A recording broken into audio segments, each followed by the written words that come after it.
One. Good afternoon. We're starting a little bit earlier this week because of scheduling, and people do have plans outside of hanging out on YouTube and talking to you fine people. Now, with that being said, I'd like to introduce Brighton, aka Shadow and Sons. Brighton is a character off of Bruce's campaign, which we played yesterday. A whole almost 10 hours. It felt like we're at 9 minutes, Yep. 9 hours and 30 some odd minutes. I literally could have gone another two, but it's all right, Bruce. Well, You you're got, also, 2 hours behind everybody else, as you call it, avocado yeah, time. yeah. So Bruce's campaign was yesterday, and for those who didn't watch it, I recommend watching it. But with not having your children around, definitely in certain parts, it is not a child game. By any stretch of the verbal imagination. Um, so we're going to start off with that. Then we're going to talk about episode 1 of season 4 of Stranger Things. Then we're going to get into. It's not really episode 1 though, is it? Isn't it like episode 8 or 9? No, there's only. Yes, you're right. You're right. I'm sorry. I had a minor brain fart. Yeah, episode like the last two episodes, 7 and or was it 8 and 9, whatever. We're going to talk about one to the last two episodes that were aired a couple weeks ago. Then we're going to world building. But hey, Gunman, how are you doing? I want to take a quick moment and take a moment of silence for a couple of actors that passed on this past week. But I'm pretty much thinking of one off the top of my head, mainly because I remember in Godfather, he had a TV series called Vegas. He was in Mickey Brian Blue Song. Eyes. He was in a bunch of different movies, and he And of course, was Rollerball. in Rollerball. He was a world class actor. Everybody has their own personal demons, so we're leaving those out of today's subject unless he wrote a book that we can, rip into. But that's besides the point. So I just want to do a quick moment of silence for him, and then we'll get this ball rolling. Forgive the pun.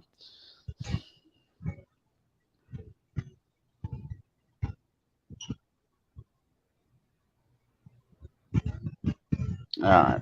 With that being said, he's done a series of movies. Do you have a favorite one? There, Shadow? Pardon? Do you have a favorite movie of his? James Caan? Yeah. Absolutely, Rollerball. Hands down. Rollerball's yours? Oh yeah, absolutely. One of my favorite movies of all time. One of the greatest movies ever. If you haven't seen it, go check it out, and then go check out our review of it last month. Was it? Yes. And enjoy the hell out of it because it is an incredibly inspirational movie, even if it is a bit of a dystopian nightmare. Now, what about you? Have you had any chances to see any of his other movies there, Jack? I have not. Oh, wow. Now, I've seen him in a few things. Nothing's coming to mind other than, like I said, Brian's Song, and that was. Wow. I forgot about that movie. That's the Bears movie. Holy crap! I haven't thought about that. That's like the movie that put him on the map as far as I know. I mean, he's been in several movies. Oh my God, has he been in several movies? I'm actually looking at his him on Wikipedia. I think the first time I saw him was Brian's Song, but that was because of class. Actually, that might not have been the first time I've seen him, but that really was what set him over the top. Then he's got the Godfather film. He played Sonny in the Godfather film. Mm-hmm. Never saw the Godfather. What? I know. I've never seen the Godfather. I know. That's all right.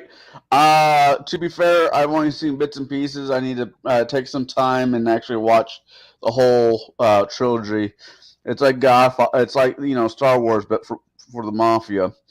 He's in the Godfather movies. Rollerball, as Shadow said, A Bridge Too Far. Wow. I did not realize he was in it. I might have to watch that one again. he's got one of those faces that's I guess you might call him handsome or whatever, but he's also got kind of an average face. So he's been able to fit into a ton of movies over the years. Right. I'm just going to name off a few of his, more popular ones. Not we'll say more popular ones, probably more well-known ones. Alienation, that came out in 1988. That spawned a TV series. I believe only lasted a season. Dick Tracy. Dick Tracy had Madonna in it, I believe. Yeah. Madonna and a couple other really good actors. It was In Misery. He did Dick Tracy and Misery in the same year. Now, I don't know if you've ever read Misery. It's a Stephen King novel. I thought about it. I'm not a fan of Stephen King. The only thing I really liked from King was Shawshank Redemption, and that was such a departure from his work that I almost think that he missed his calling. Yeah, Shawshank Redemption was a great movie with a great cast. I have no complaints about that. Well, I have a couple small issues with that movie, but they're neither, itty bitty, Right. ones. But Misery, man, that movie, that's a horrifying movie. I mean, just the concept of it alone. You are a author, an actor. You do something, and you get these fans. Fortunately enough, I will never be that popular, and I won't get those weird. Well, I might get a couple weird fans, but I won't get that kind of weird fans. And they basically kidnap you. Don't like the the book that you put out, and basically break your kneecaps. That was in the book. No, break your ankles. Yeah, hobble you. She broke his ankles in the movie with a sledgehammer. If you ever read the book, she cut his feet off with an axe. Yeah, I'm pretty sure they didn't want to do that in the movie, but yeah. No, that movie was that one. I'm fairly screwed in the head, anyways. But that book / movie did not help. Let's see. I'll see if I can see any of the other ones that we all know. Racer with Arnold Schwarzenegger. That was a weird ass movie. Mickey Blue Eyes. That's a romantic comedy with the mob. It's kind of fun. If you're over a certain age, it could be a good date night movie. Just depends on the couple. That's really it. I mean, he's got some more movies on his list, but those are really the only ones.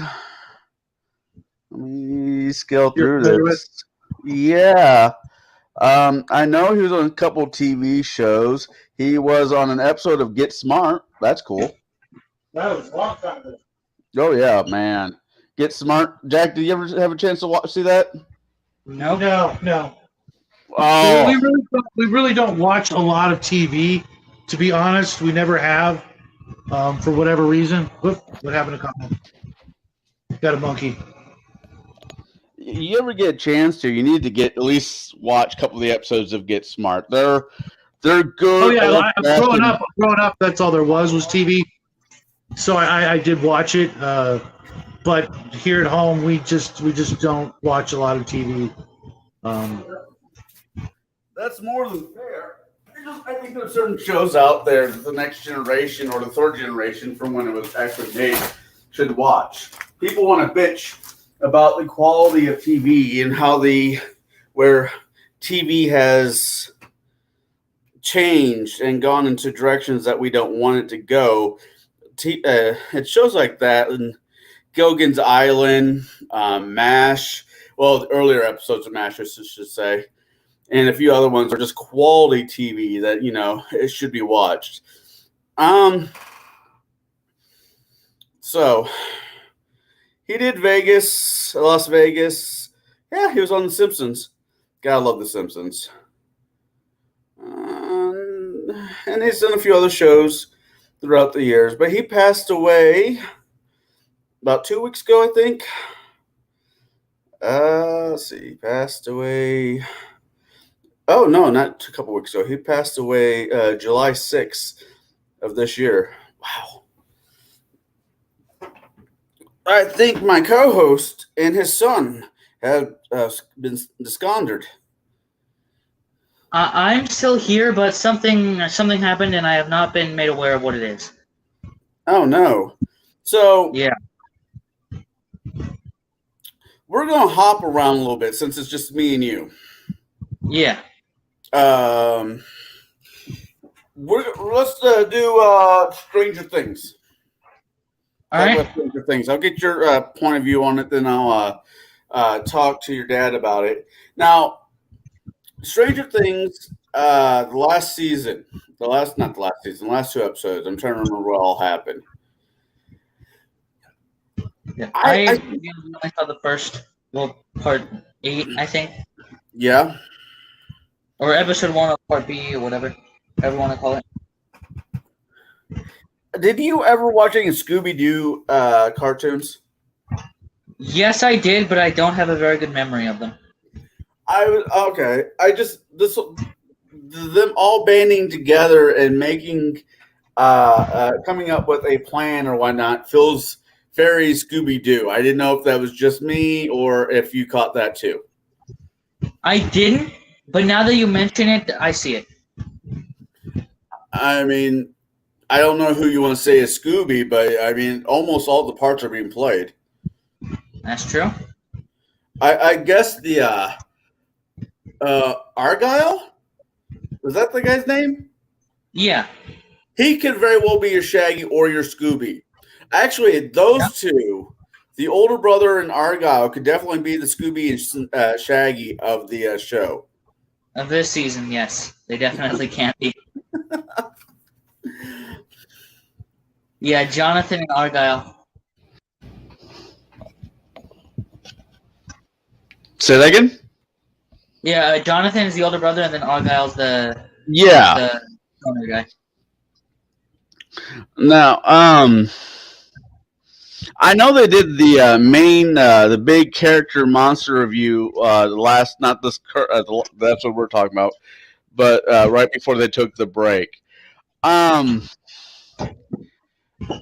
whole setup is very interesting. So we're going to so they're on their way to go. They just leave Dustin's girlfriend's house, which that household looks crazy. You okay? Everything good? Yeah, just having a couple of see you next Tuesday issues. Oh, okay. But we'll make things work. We decided because you left us, we were going to hop around, and we started talking about Stranger Things. Oh, no worries. Yeah, it was really good. It was really good. I'm not There gonna. were a few parts I was worried about. We will mention them, and not necessarily because I had a big problem with them, but because whenever I'm watching something and this type of thing shows up, especially with him, I get really worried that it's just gonna be like, this is the worst thing ever. I went from this is the greatest thing I've ever seen to never watch it again territory, because that's how things work for him. Yeah, He can be loving the show, and then just one thing happens, and he'll never even want to think about it again. Has that happened as of yet? with some things, yeah. Oh no, with the show. With the show. Oh no. No. I mean, I wasn't happy about what happened to Bob. So that was 2 seasons ago. And Yeah, but yes. Bob was But I mean, but the thing with that is that they made us love that guy so much. Well, the original plan was for him to just show up and then die like in the third or fourth episode. Right.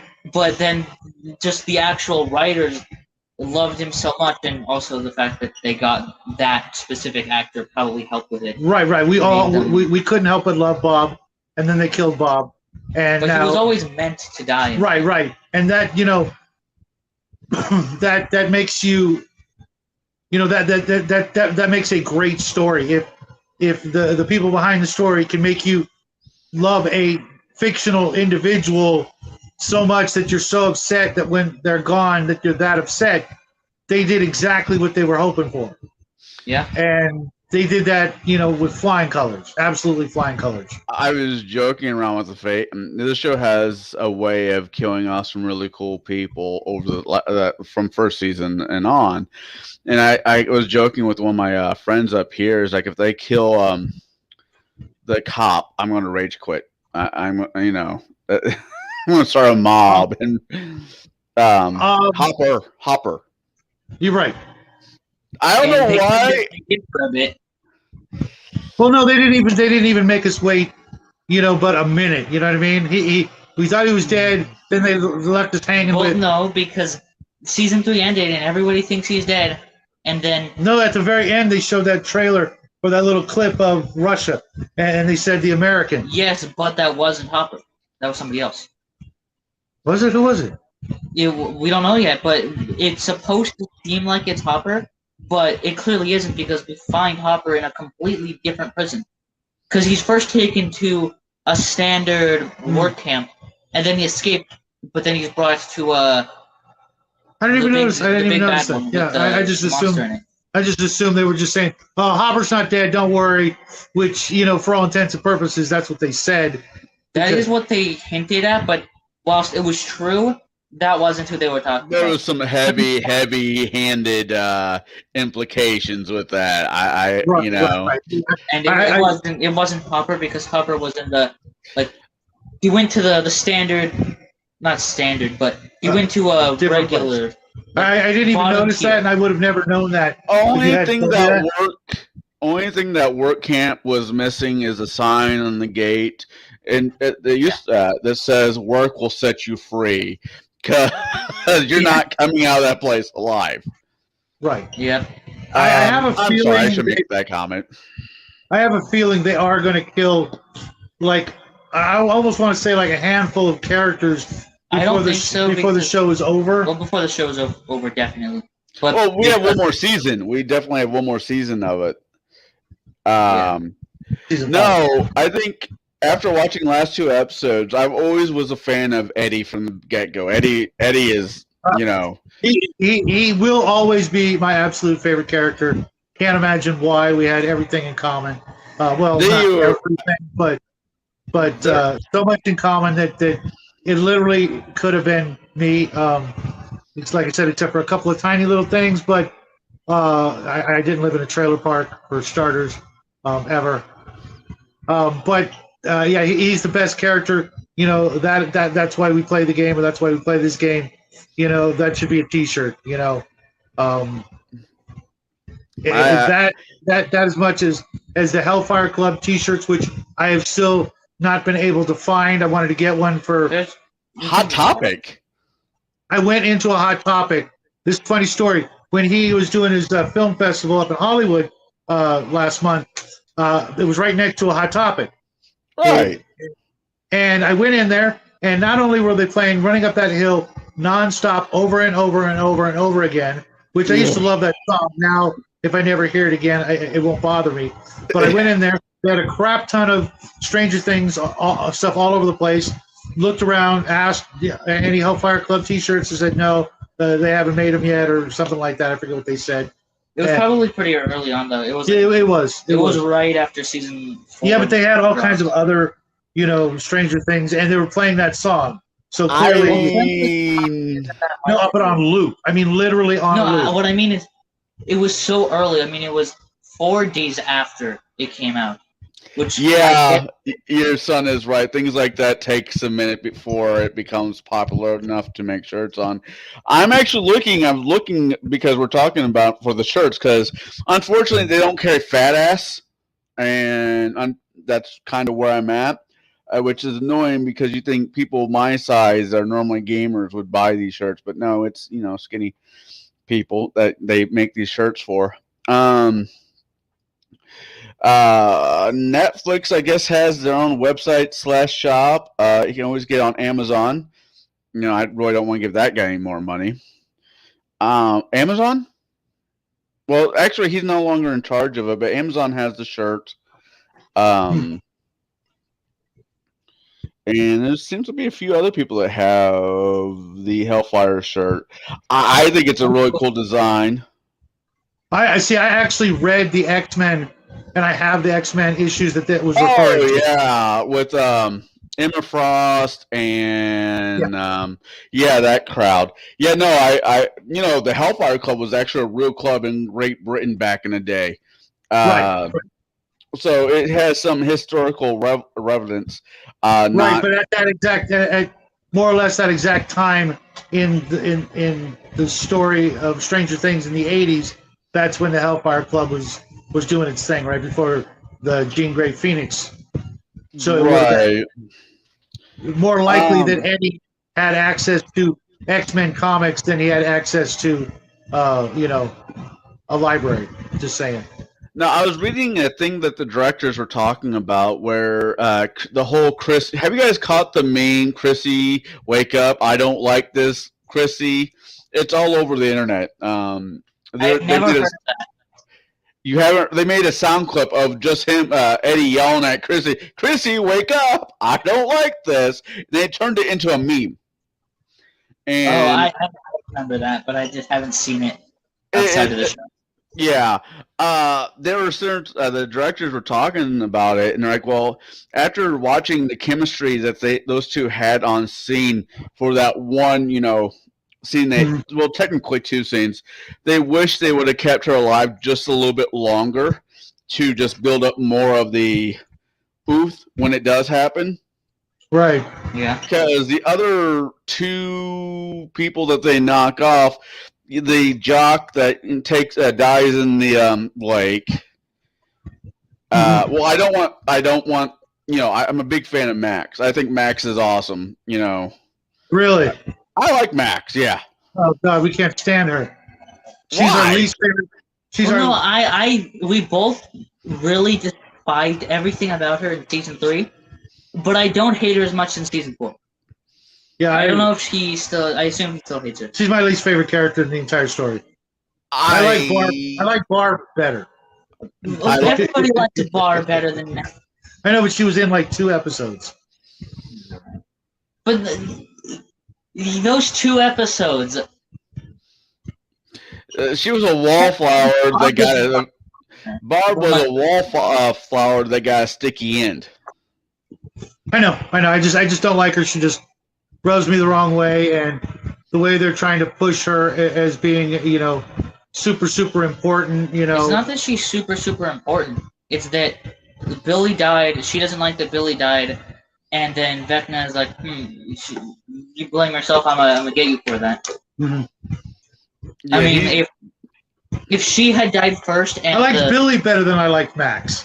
See, I thought Billy was a complete and utter tool. I got into so many fights with guys like him in high school because I wouldn't put up with it. He's a dime a dozen bully, and I don't deal with bullies. Yeah, I knew at least one person like him, but they're either in jail or in prison by now. Yeah. I mean, as much as you want to say, if you put Billy and Eddie right next to each other, no comparison. Socially, they're both considered not great people of that time period. Eddie's not a bully. Eddie's an ass, but he's not a bully. I don't even know that he's an ass so much. I think he's just a rebel without, a cause. A clue. No clue. I was wondering, that's another James. So he's a James Dean's of the '80s. I don't know about that. But I love Stranger Things. There's parts in every season I can do without. I mean, Eddie's definitely my favorite character of the entire show. Yeah, he's one of us. I don't know what he's like as a person, but I don't care. That's not my business. But him as a kid, season 3, when he was trying to get the coordinates for the star, and he has to sing that damn song from Neverending Story. You remember what I'm talking about? Yes. It's because you said Eddie, but that was. I mean, Dustin. Yeah, Yeah, Dustin's okay. I like the character a lot, and he reminds me of at least one old friend from a very, very long time ago. I just not my favorite, you know. Steve is matured. Yes. Steve's up there in top 5 characters. Steve is matured. You know, if they're gonna knock off one of the kids, they can knock off what's his that one?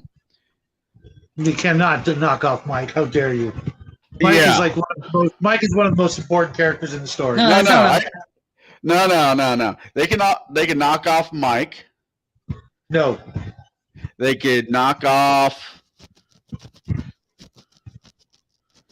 I'm not saying it. This is going to sound bad, but they could also knock off the basketball player, the wannabe jock. He kind of what's his name? Lucas. Yeah, Lucas. They could knock him off because he, in my mind, has he's on thin ice.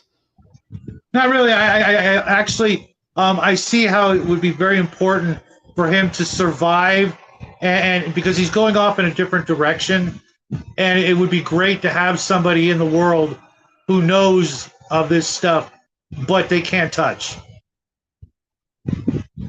You know what I mean? But they've already basically replaced him with the sister.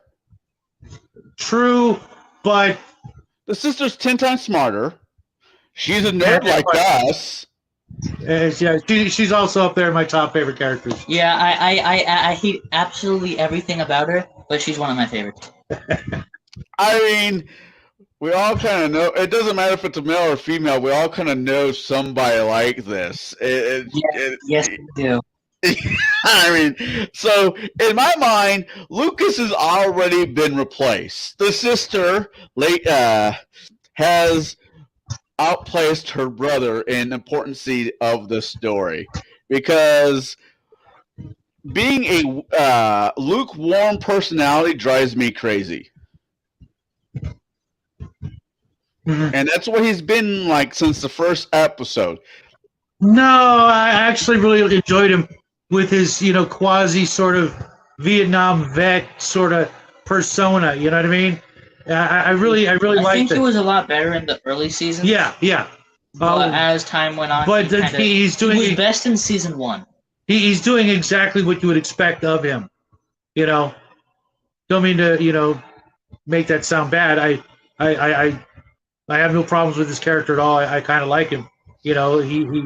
He's always been there.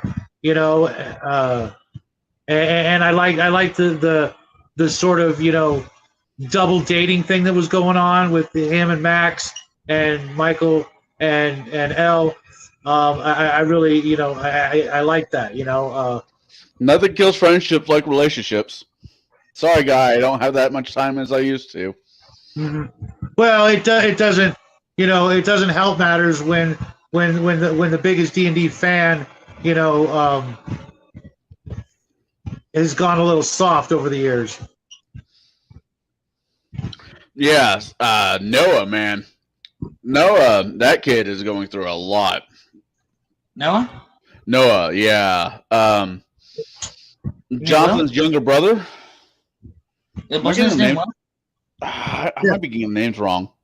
Yeah, it was Will. Yeah, you're doing that. Will, well, I'm sorry. I'm slow sleep deprived from Bruce's great game last night. It took me another about 2 hours after game to settle down because I was ready to go kick some more giant asses. Yeah, I think I'm the exact opposite. I slept way too much. Yeah, I really, like I said, I could have gone another 2 hours, but that's okay. I think his real name is Noah. I think that's. Yeah, I think. Yeah, Will's real name is Noah. I was thinking the right person, just the wrong. Yeah, name, just wrong. I couldn't tell you the name of any of the actors except for Winona Ryder. That's the only one I remember, and that's I, because I had such a thing for her back in the think day. I remember. who didn't? She was cute. It wasn't. I mean, yeah, I didn't care for her much in Edward Scissorhand or Alien Really, I was just Resurrection. thinking. Yeah, I really liked her. In my favorite movie of hers was Heathers. If you've never seen that, Yeah, with Christian Slater. Yeah, see, Christian Slater during that era was my favorite actor. yeah, he really, it's funny because his whole shtick was just doing a Jack Nicholson impersonation his entire career, and then as soon as he stopped doing that, his career just went down the toilet. Yeah, he did a movie years ago. It's one of my favorite movies. I have it on Blu-ray, I think, somewhere. Pump Up the Volume, and that's one of my favorite movies of his. I don't know if you've ever seen it or not. He played a pirate DJ. Yeah, I remember it, but and if I saw it, I don't remember anything about it. My second favorite work of his was actually that TV show that got scrubbed, My Own Worst Enemy, where he played like a. You remember that? Yeah, he had split personality. He had something going on. Yeah, Hummingbird or something. Yeah, it doesn't matter. But no, it's like predictions of the last episode. I don't want to touch quite yet, but realistically, on the characters, I love Hopper. Hopper's amazing. I like his character. Yeah, it's a good character. I just wish he would, just stick to acting. I'm just going to leave that there. People could say the same about you, though. But I don't act. You know what I meant. He recently did a redo of the Hellboy series, and I liked him. I like him as Hellboy more than I ever liked Ron Perlman as Hellboy. And that movie was crapped on so hard. And when it comes to comic books that get turned into movies, some of these comic books, like Dick Tracy, Hellboy, I'm staying away from the big two, DC and Marvel. I'm talking about these random comic books. Dark Towers, which was a graphic novel that Stephen King wrote. But anyway, any weird comic book that's out there, other than Marvel or DC or, Ninja Turtles got a lot of love over the years, though, that seems to be crapped on by everybody who has not read the comic books. Conan the Barbarian, which was a novel that was a comic book that was a novel that turned into a movie. If you like Arnold or if you like Jason Momoa, there's still people out there crapping on these movies because they have no basis of where they came from. Yeah, if you haven't read the original books of whatever the subject matter is, you're doing yourself a disservice. If you like something, I tend to, if I like something, I do the deep dive and go all the way back to the beginning, find every piece of information I can about it, and go from there. And before you like you said, crap on something, you should at least take a look at what it truly is, I guess you'd say, right, or its earliest incarnation. Now, outside of I really did not like. Well, okay, I'll say this again. I kind of feel like, especially this past season, the episode we're talking about. I should say season. The episode we're talking about, it really, and I said this to your son, it really much has the Scooby-Doo feel to it. Yeah, it always has. More so now. I don't know what it was. Yeah, now because they're driving around.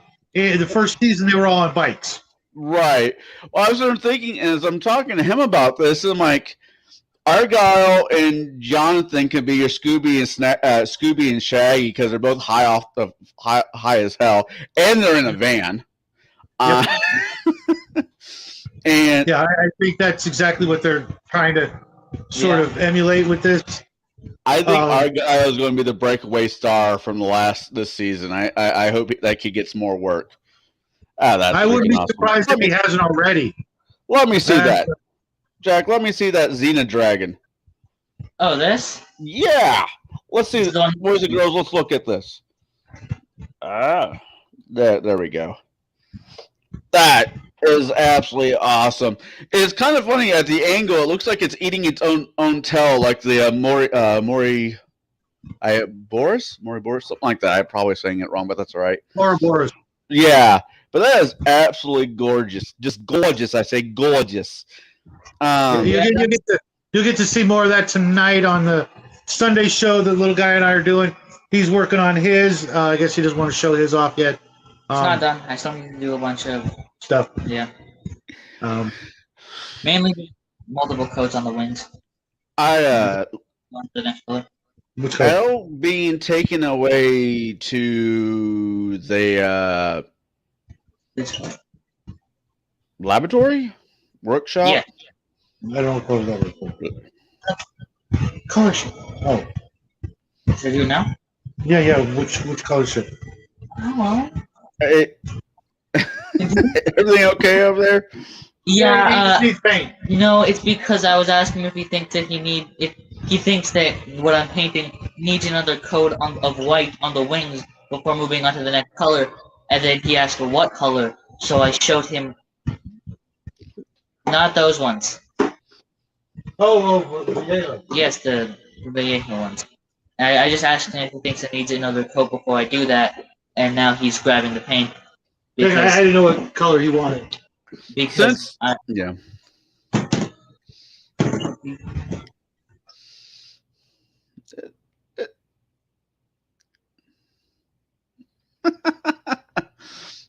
sorry about that. No, it's all right. It's all right. It's not like we get paid to do this. You're right.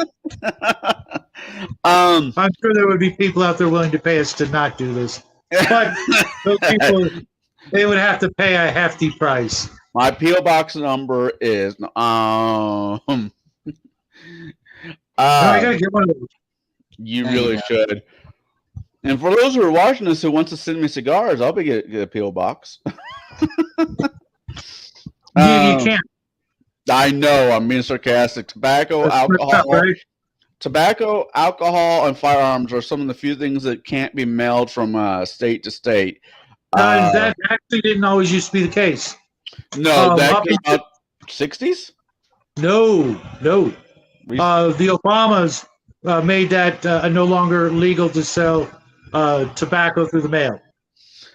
Ah, well, Yeah, because I know I used to buy it through the mail. well, I can still get my. Oh, you have to have a license. I bet you that's what that is. It's more than Because that.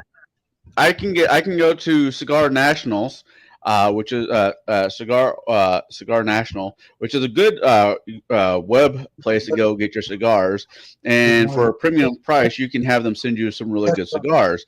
I am neither a they're not paying me to say this. Let's put it that way. They could send me some cigars if they end up watching this video. But with that being said, out there with some blackout coffee that we talked about yesterday. I didn't know I was going to help Bruce be his pitch man on that. Jeez. You're wasting the paint. Oh. Okay. So, do you think the jock, the white kid, I hate to put it that way, but the guy who lost the white I asshole. don't know his name, but that's a good description. Actually, I actually like him, but I also really hate him. I totally get why he's doing what he's doing. It makes 100% sense. If you didn't know what we know, and you were, a good church-going young fella in that sort of area, I think it's that one. Indiana? Yeah, there's a reason why I don't live in Indiana. Watch, I'm going to get sued by the state.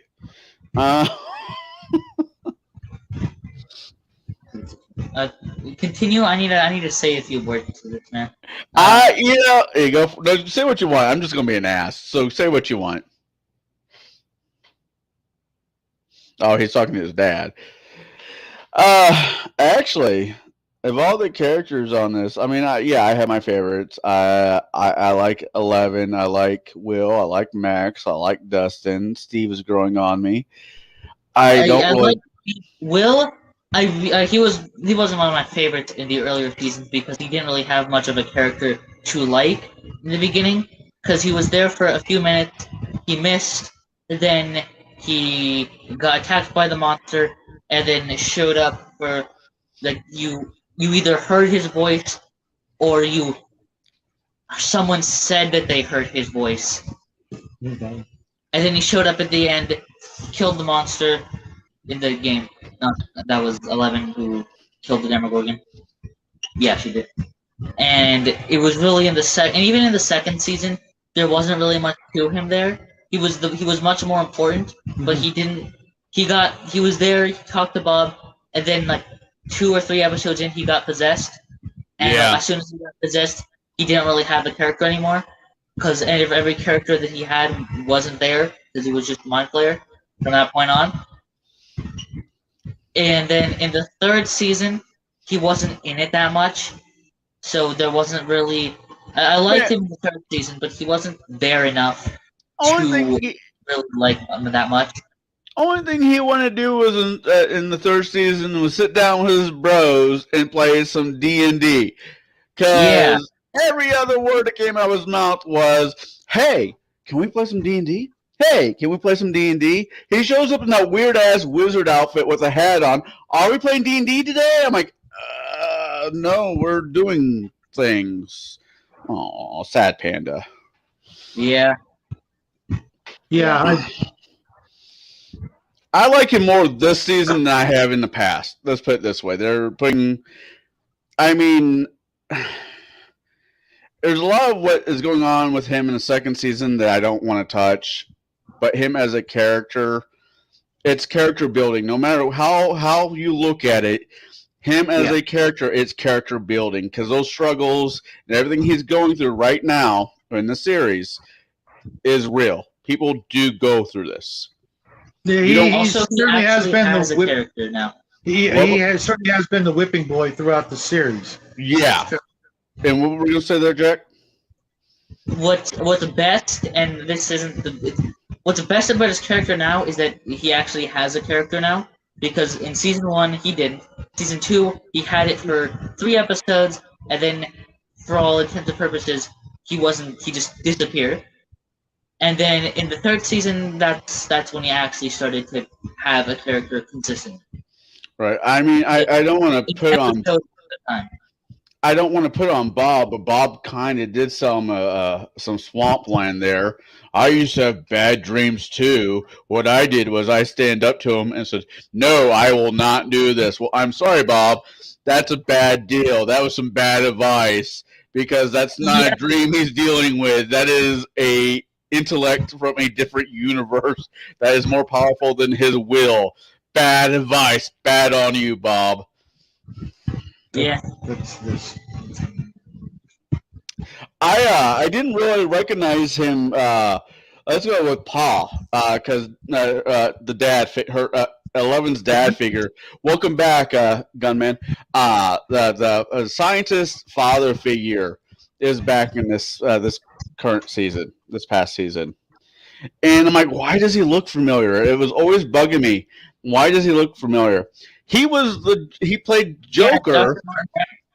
Yeah, Oh, he played Joker in Full Metal Jacket.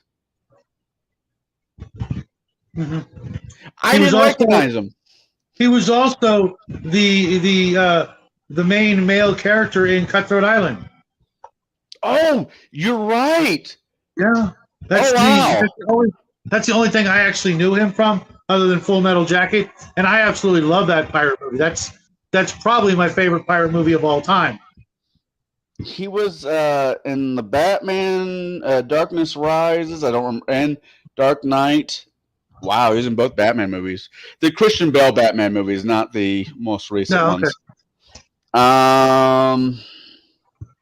He's actually been in a lot of movies.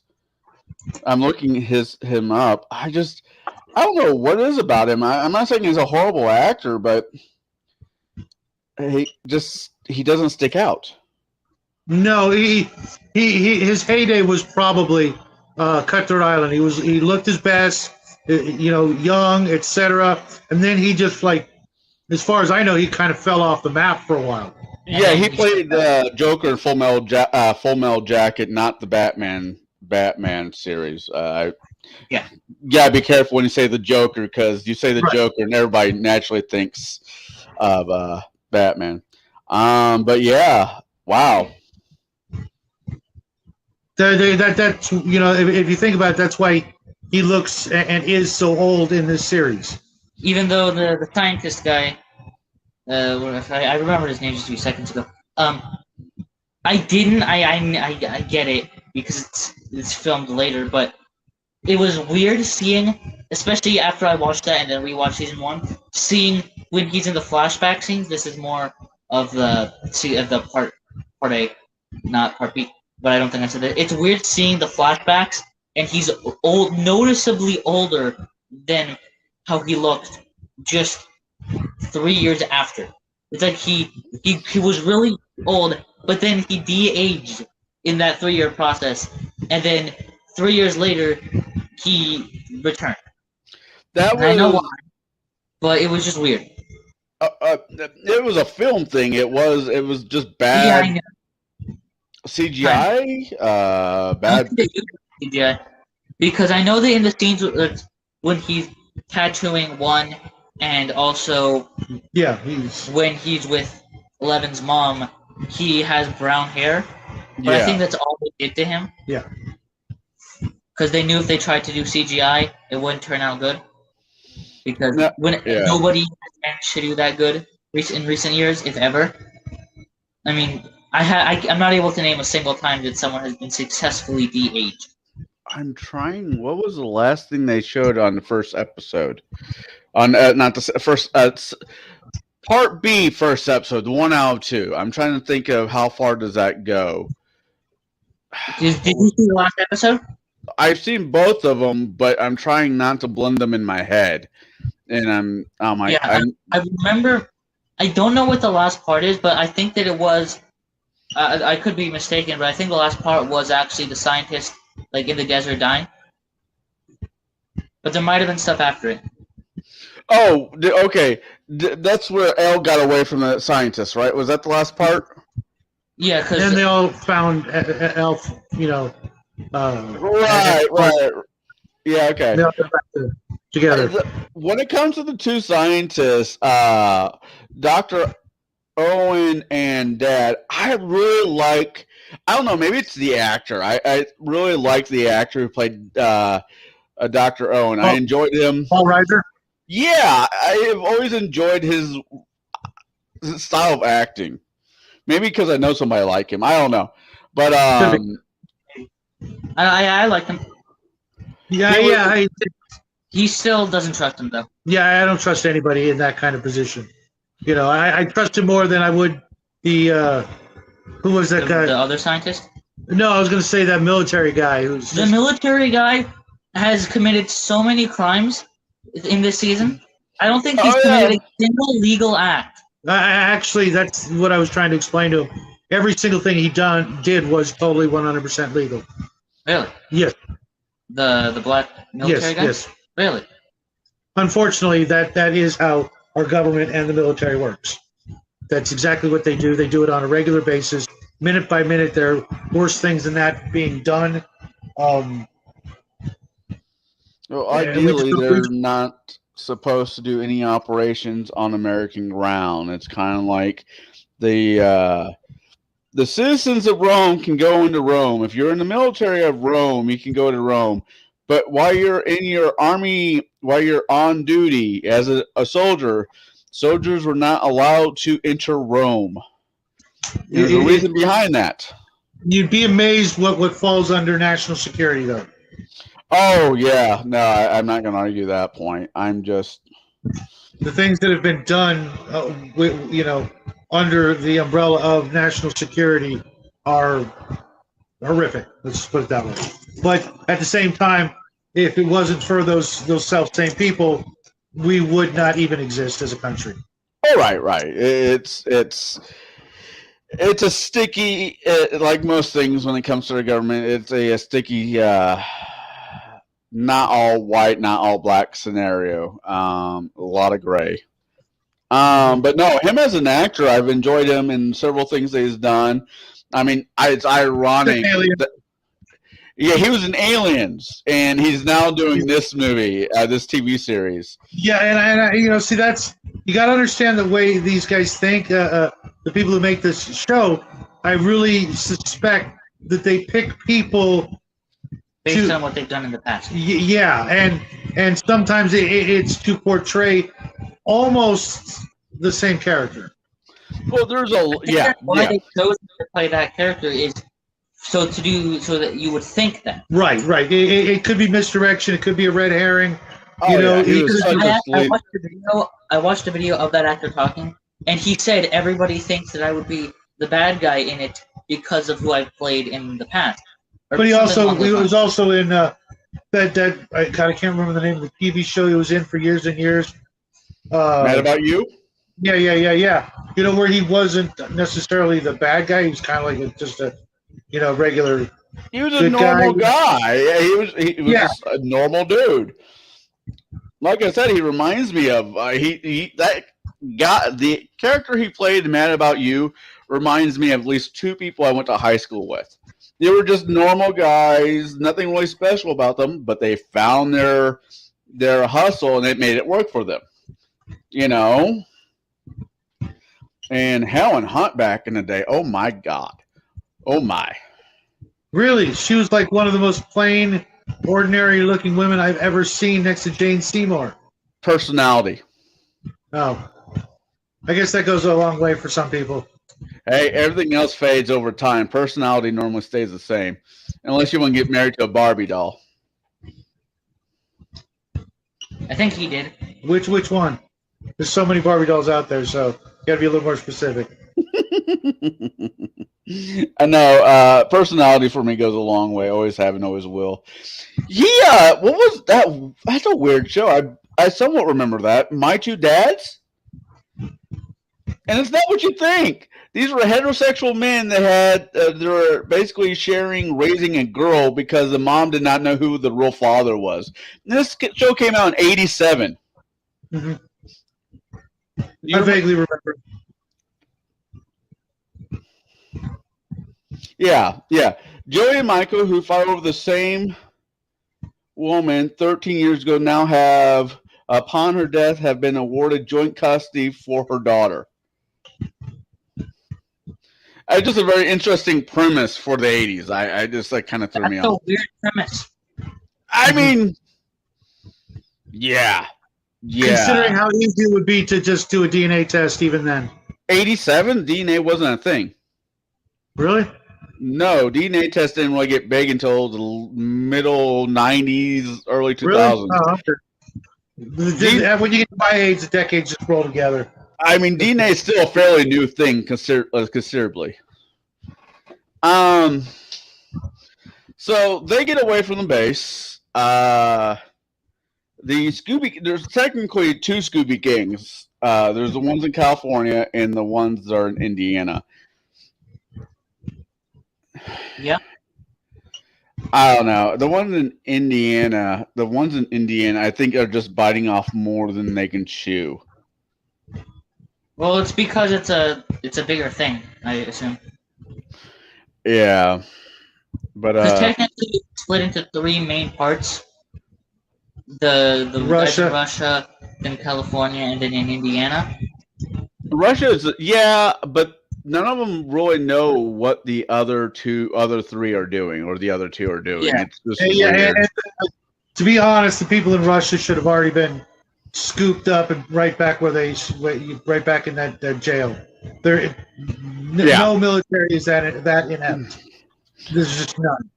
I like Dimitri. I think Dimitri if you break this show up to three different casts of people, mine part B team, which would be C for Russia B C team. I think Dimitri is probably my favorite person other than Hopper. I almost like him better than Hopper. Really, I can't stand that slimy son of a bitch. No, that's Yuri, who's the. Oh. No, Dimitri was the guard. The guard. Oh, okay. It's like. Okay. Yeah, I actually. Okay, I just got the names wrong which is weird because I have Russian ancestry, but whatever. Yeah, Yuri needs to be taken out back and beaten severely. Mhm. Yeah. Dmitri is It's probably weird. It's weird too because his accent keeps slipping. A couple of times in the previous episode, it was like I caught his accent slipping. But I'll be right back. It's almost intermission time. It's almost intermission time. Yeah, I always take a break at the 1 hour mark. It's the 1 hour mark. All right, guess he's gonna have a cigarette. I'm both curious and horrified what it'd be like to watch a movie with your dad. I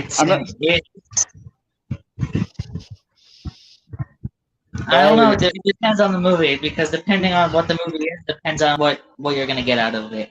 And by out of it, I mean out of Him.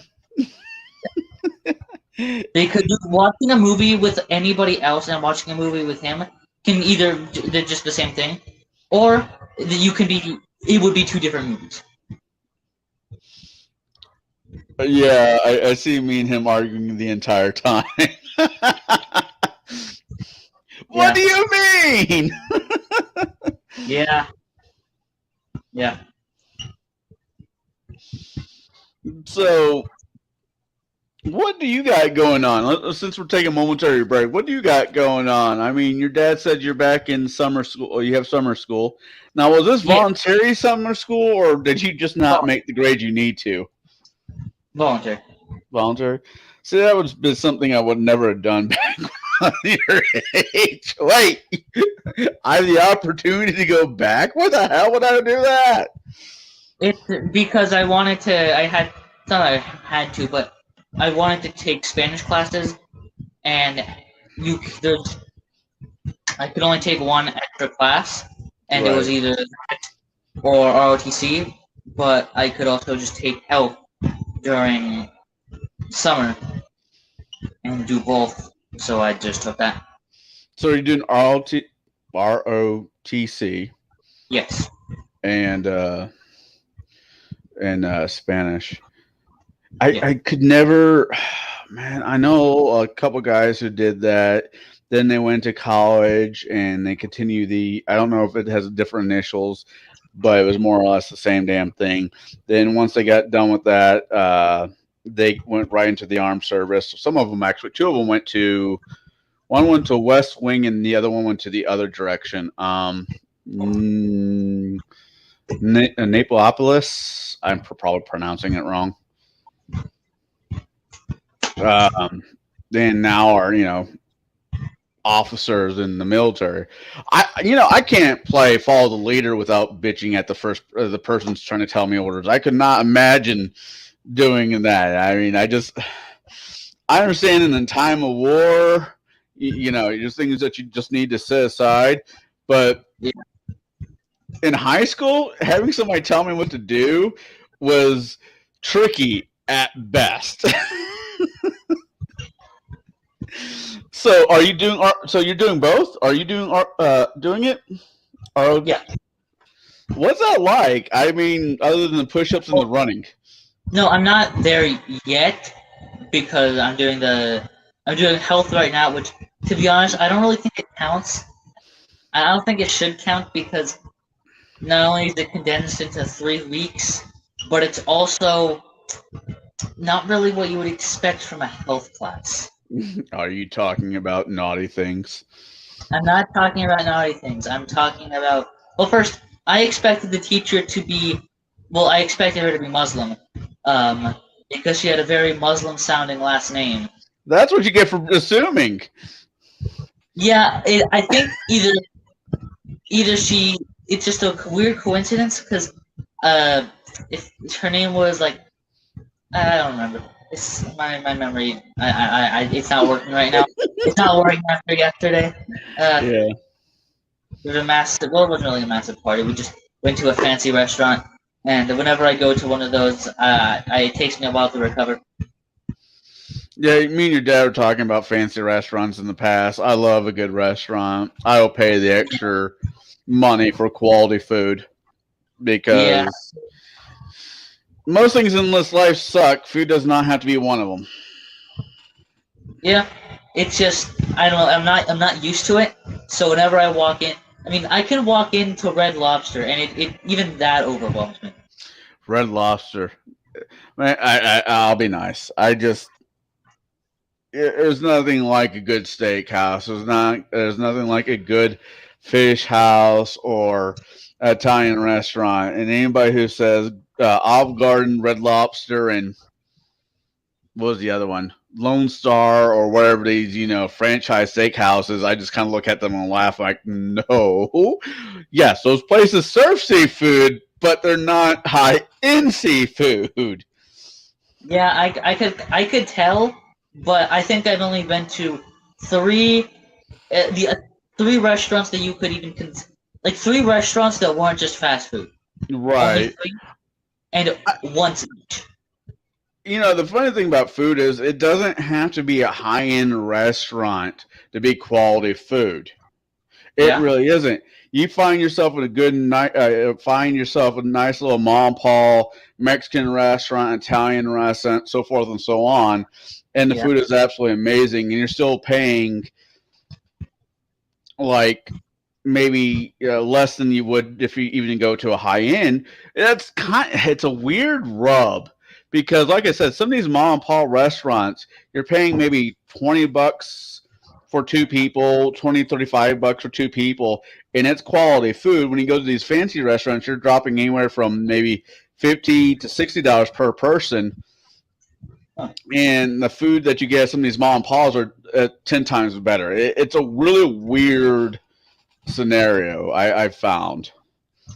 Whenever I move anywhere new, I find where the grease spoons are, where the locals go.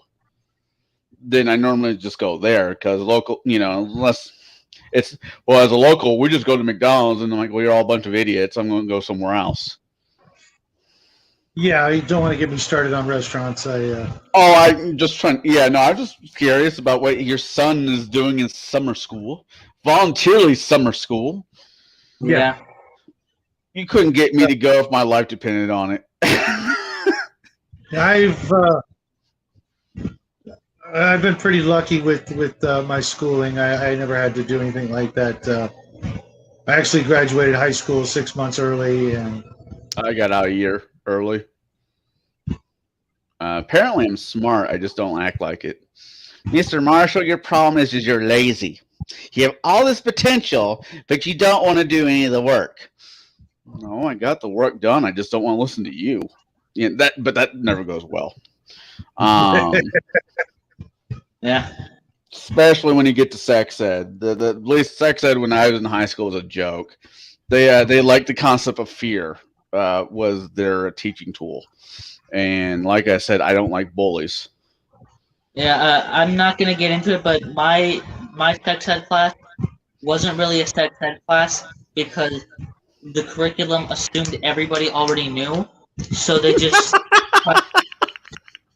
Boy, things change. California for you. Can you imagine a more frightening situation? Oh my God! Let's see. I'm kind of joking, but I'm kind of not. What did I get? If you look at a woman, even inappropriate, there's a chance it might rot off. That's what we got. And I'm like, da da da da da, and we, of course, you should save yourself for after marriage was thrown in there, and I raised my hand. Is this because of your Christian values, or is there a biological reason why you should wait till after marriage? Then they're like, well, this is a Christian reason. Well, your values have no place in a public school.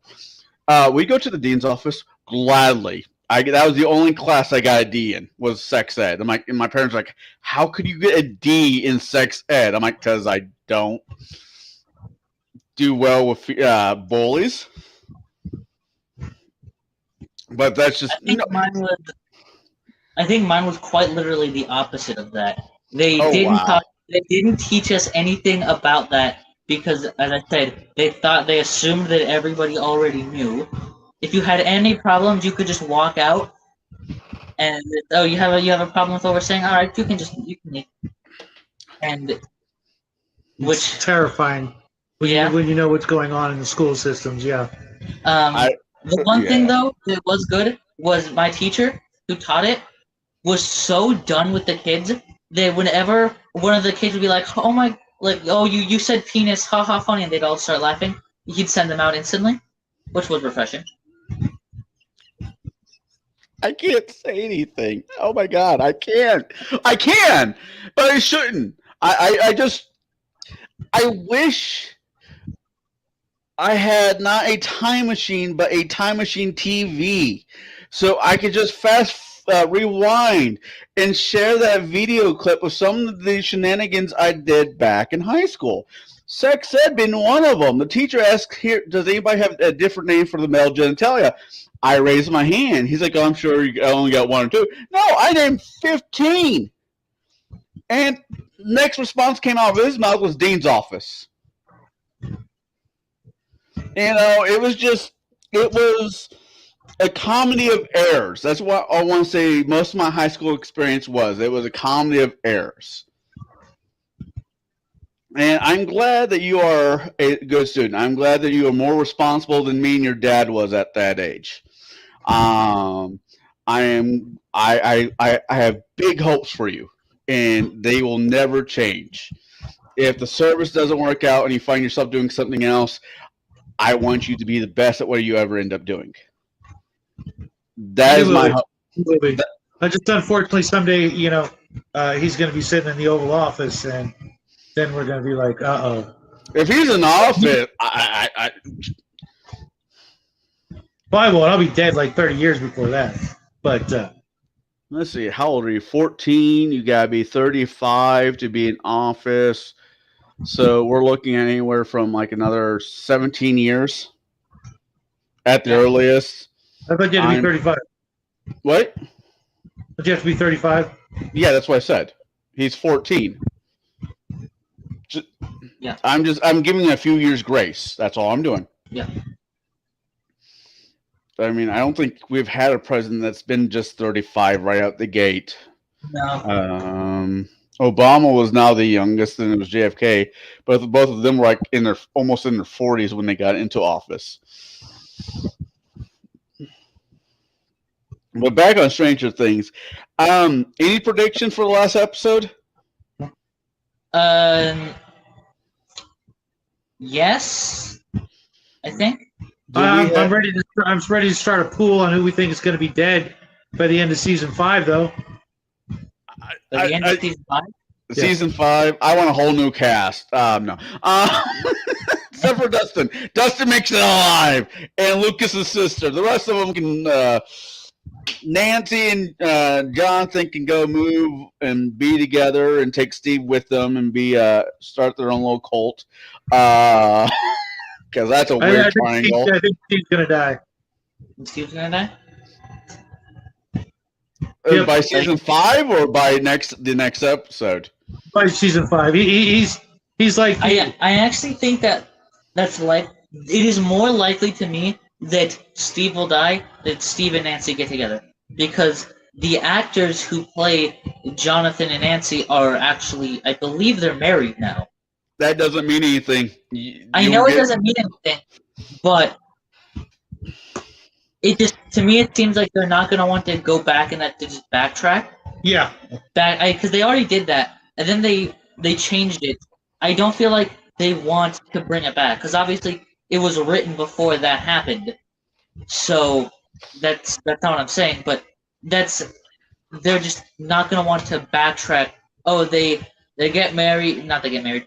They break up, then Nancy hooks up with Jonathan, but then they break up again, and it goes back to Steve, because originally Steve and Billy were originally going to be the same character. Yeah, I got that. But the whole breaking up thing, that's kind of what the young adults and older teenagers kind of do. We get together, we break up, we fight over something dumb, we break up, we get back together. It's kind of a hopscotch with emotions there for a little while, especially from like 16 on to 24, 25, but even a little bit later on with some of just all the romantic bullshit that happens. Yeah, no, but Steve's also like almost the stereotypical hero character. So I could see him dying, saving his friends. Mike. The moment he learns how to be a real boy, the Pinocchio of Stranger Things. He finally finds his heart like the Tin Man, and it's ripped out of his chest by season 5. That's how I see it. I see. Yeah, I see Elle dying. I definitely would put money on her biting the dust. Really? Yep. I don't think so. Not Because off the bat, but I bet she's. That she didn't. That she wouldn't. I don't think she said that she wouldn't allow it. Well, because obviously she didn't say that, but she said that she really didn't want that to happen. Well, Right, she wants, and there's a bunch of people in Game of Thrones who wish actors who wish their characters didn't die the way they did, and there's a bunch of fans of Game of Thrones who wish their characters didn't die the way that they did, though either. I just see I it making sense, but obviously I hope that Mike and Elle run off and make mutant babies, in the sunset, whatever. But if Will wasn't going the direction that he was going, those two make more sense than Eleven and Mike. Mike was just there. It was a happenstance scenario. He was the first unscary person that Elle met. no, I think that painting that Will painted because Elle wanted it painted says it all. It doesn't matter how they got together. The fact that he's been unwavering in his feelings for her and vice versa.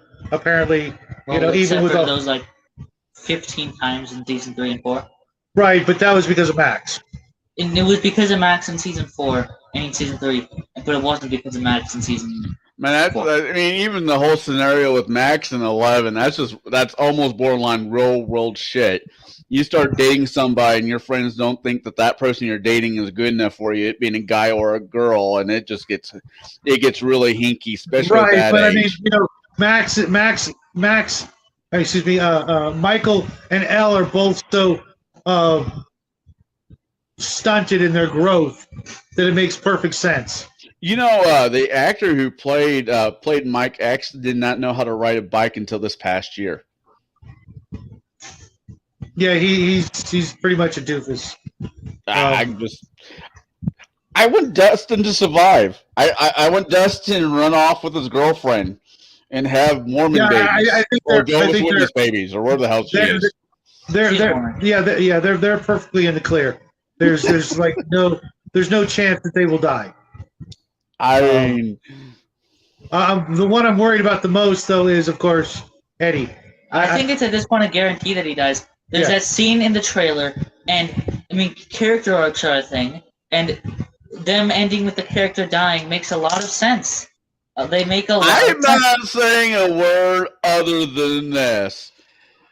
Puppet Master. If you don't know what that is in the chat, it's a song from Metallica.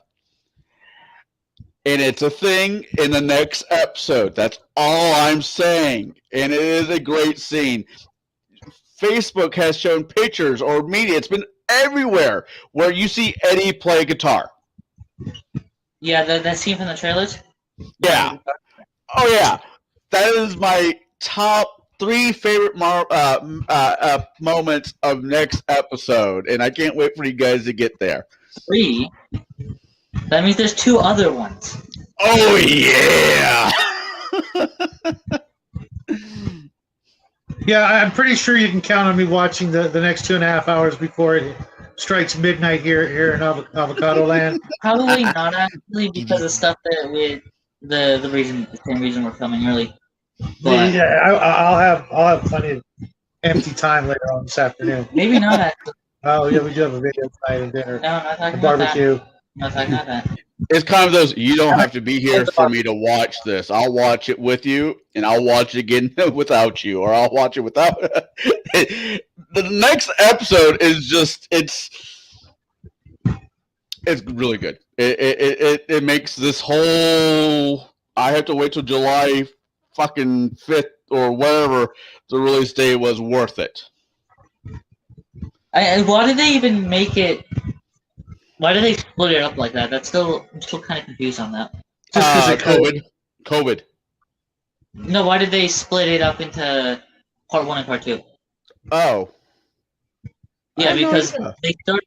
Because I don't know if it was all the Russia scenes, but quite a few of the Russia scenes were filmed before the show was, well, not canceled, but postponed. They got in trouble for that site for they used because it wasn't filmed on site, but it was filmed. Oh, I don't know. This might just be a Hollywood bullshit, but I actually heard that they filmed it at an actual work camp that the Germans used back in the day. Really? Yeah, I don't know, but that's what I heard. I'm like, oh my god. that's cool. They just better not kill off Eddie. That's all I got to say. They killed off Bob. I know. It makes perfect sense for them to kill him off, though. It makes But not just because I like him so much, but because of his true colors. You know what I mean? He's scared shitless. He is scared shitless deep down inside, and yet he's still there. That's kind of why I think he's going to die. Yeah, he's going to be brave and do something stupid and Well, it's not that he's noble, and then that's it. Connell thinks he's fooling anybody. With that, I'm looking at my fig. I'm like, I wish I could be there with you guys when you watch the next episode. That's all I'm saying. Well, you will get a call when it happens. But with that being said, I think it's well. She's like, you son of a bitch! I didn't write it.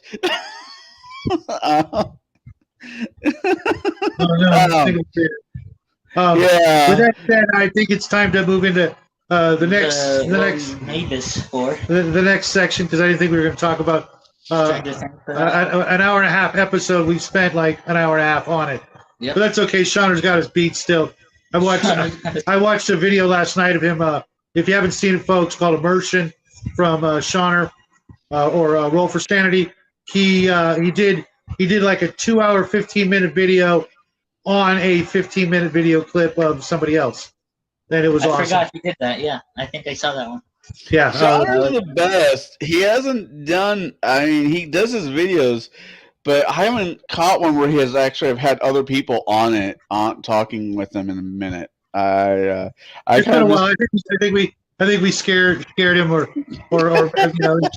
he's trying to make us forget that his show exists or something. But there aren't too many channels on YouTube that the second I see it, I watch it. Oh yeah, Shauner's definitely on there. DM James is on my list. Of course, you guys are. I watch. I'm so freaking backlogged though when it comes to your videos. We do put them out pretty rapidly.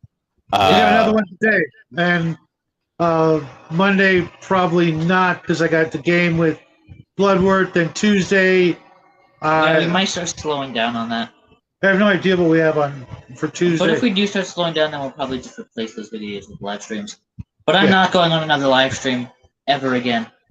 After last one. Oh, what? No, not another live stream. I mean on our own channel. On our own channel. He's so full of crap. His eyes are brown. He'll be as soon as I do one. He'll be there.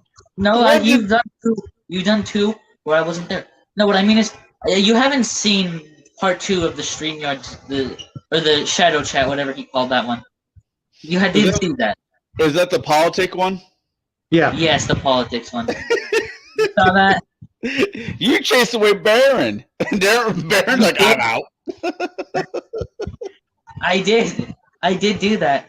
Yeah, because I remember before I started, I said, I promised I'm not going to talk about politics. I can talk about politics on other people's streams, but not here. Never. And then I did that for like half of the stream. 2 hours. Wow. I'll have to watch I was it. just sitting there painting away. Just sitting there painting away, letting him Just As soon as I finished putting together the dragon, and who was it? I believe it was either Darren or Sean. Cherry. Sean, what did you do? It was one of I forgot if it was one of I'm sorry. Sounds like a I Darren forgot. move, to be honest. It was it sounds like it. Darren's pretty but- cool. I he, like just both of typed them. in, he just typed in politics, and and the that's just, floodgates they were open. That's awesome. I mean, I get why you're annoyed, but still, that's man, that's awesome. no. If you know, That's awesome. we are who we are. You know, I'm not gonna. You know, Oh man, after Friday's chat, holy crap! Wow. I think I'm the only person that came out of that Friday stream with actually picking up a few new subs. yeah, I wouldn't call that a bonus, but it's a destination. You Hey. literally took. We lost 2, and you grabbed our 2. Yeah, well, you know, your loss is my gain. Yeah. I don't know, but it was just I woke up the next day and like, you got new subscribers. I'm like, from last night's chill stream? How the hell did that happen? I wouldn't mark that in the win column, pal. Oh, I don't mark anything in the win pile because 10-1, I'll say something dumb and they'll disappear too. Or somebody else will. Yeah, they'll go up and down. Mac lost a crap ton. You know, it happens. You know, but like the little guy says, you know, if they unsubscribe, that's probably better because, you know, they weren't, you know, the kind of people we'd want to hang out with. Unlike Multiple Gunman, he's been here for almost every Thanks, stream that Violet. we've done. Yeah, you know, if they can't see us for who we are, you know, and they don't like us, you know, or suddenly we say one thing or a couple of I'm things. surprised we didn't lose half of our subscribers from the live. Not the chill stream, but from the shadow chat. I expected to wake up and just. I expected to wake up and just hear him yelling because we lost half of our subscribers. Yeah, I'll just hire some bots or something, you know. You already did that 2 times. Hey, violence solves everything. How are you guys? How are you doing? Where's Thanks for the Mark? kind word. We're Thanks for the missing- kind word. He's probably over on Max, or it's Sunday and he's got, you know, a barbecue or something. He sent me some stuff that the little guy and I gotta look at. You know, it was awfully nice of him to send us, etc. We appreciate it, especially the little guy. But we kind of touched about Bruce's game, which there was so much going on in Bruce's game. So much is going on there. I recommend everybody check Bruce's page out, especially on his D&D, Pathfinder do it on game. empty stomach. I'm just throwing that in there. And make sure you don't have anybody young and impressionable sitting next to you, because especially this last episode, the entire stream, I was expecting to see Jack pop in with some comment, and I'm like, nope, you got to go. You got to go now, because last night I was only not stood kid up for friendly. like 5 seconds, and I know like not 30 seconds, because I called him to tell him that we. Wait, I forgot what I was calling. To tell him something.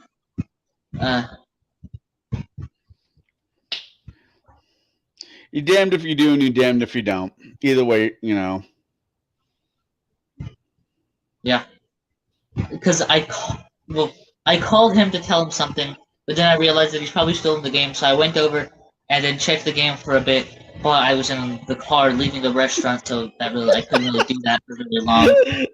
That's dubious. Yeah. I'm not seeing that last comment. Probably because.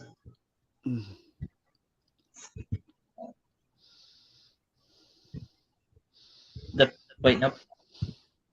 Just right there. That one? No, Yeah, Yes. yeah, it's not showing up on our thing. Yeah, we can't see it. Oh, We it can doesn't- see it on the screen there, Okay. but Okay. can't see it in the chat. Okay. Yeah, the current political storm that's going on, it doesn't matter what side of the line you're on, everybody's getting screwed. Agreed again. Violence. Little guy.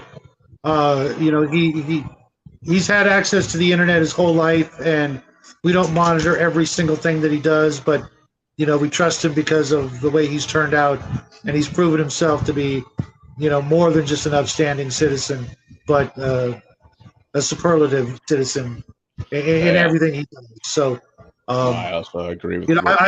I'm almost sometimes disappointed that hasn't gotten into the kind of trouble I have, but at the same time, I'm grateful that he hasn't gotten into any of the trouble I've gotten into. Well, when I want to talk history, I know I got to talk to Jack and not you, but that's fine. Yeah. It is what it is. I'm a blank slate when it comes to history. I say that every time I hear the word history, I immediately have to say, he's constantly hyping up my knowledge about history. I don't know that much. I mean, what's the difference between 1 and 0 is great if you're a 0. It's not much. He knows nothing, so what little I know seems like a lot to him. I mean, if anything, it's confidence building. Realistically, hey, I think I know more than my old man does on this topic. Are we sure? Hey, Dad, can you tell me about this? Nope, I was right.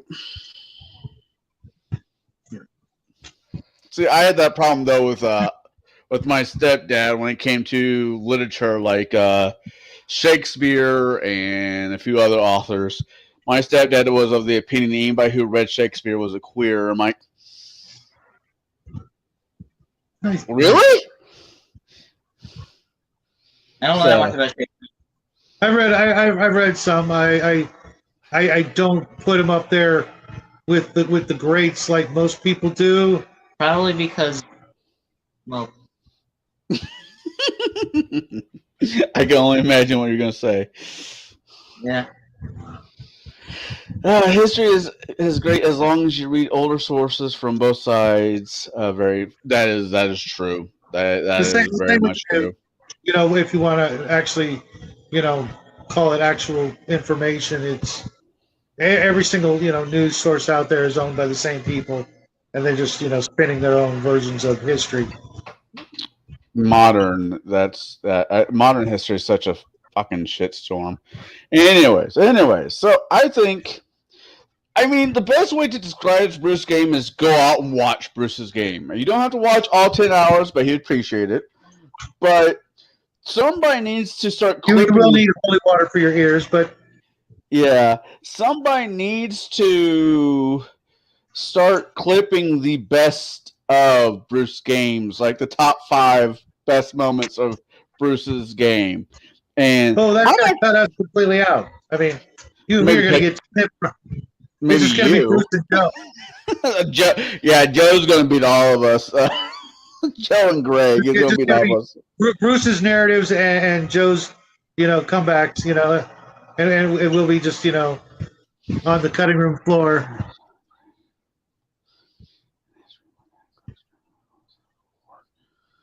That's cool. That's cool. Sounds like you had a really good dad. That is freaking awesome. All right, so world building. We're going to actually today is going to be a workshop. It's still going to be a workshop about world building.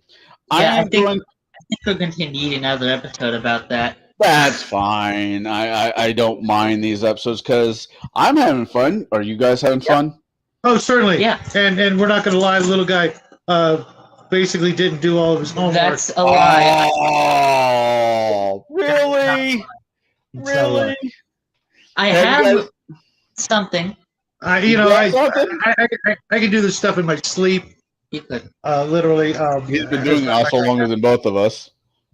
But he got taken away for the weekend, and he likes to do things at the last minute.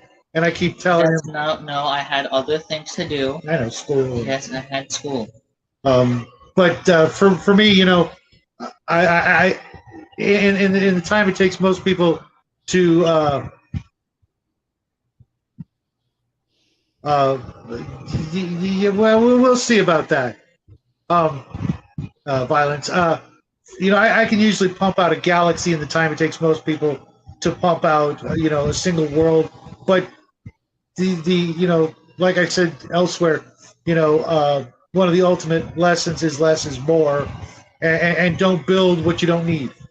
Well, Jack is beating on us when it comes to the concept less is more. Because me and you, Shadow, I think he's got the less. Sorry, Jack. I would say you're right. You are right. I think what you're missing, Violence, is we're not making an entire book, like a world book, for someone to read. It's more about getting players invested enough to care for you to continue writing. You can write. We have friends out there who spent many a year on one world and are still not happy, only to find out the sad truth that when people get there into said world, most of them are not going to care or appreciate all of the work. They may say so and act like they appreciate it and care and are impressed with all the work that's done. It's really more of a juggling act, and misdirection, sleight of hand. Getting the players to go where you want them to go without telling them that's where you want them to go, without railroading them, on an obvious monorail through your world from point A to point B because this is what you want. The trick is to sandbox them and help them help you. What they care about is what you should care about. What they don't care about is a waste of your time. If the players really don't care about X, Y, or Z, then don't put it to pen and paper. Keep it up here. And you'll be surprised how much you can literally keep up here and not have to put to pen and paper, because sometimes it's not a bad thing. Later on in life, it'll be, oh man, I forgot this or that. Well, then it really didn't matter, like the old saying. You forgot what you were going to say, I guess it wasn't important, which is, barring certain circumstances, actually true. If you can't remember, then it's really not important. And maybe you'll rediscover it, come across it again later on, remember it, and then, hastily scribble it down. And I guess we're going to start with, let's start with basic tools. Besides a functioning brain and a halfway decent memory, and your concept, your basic idea.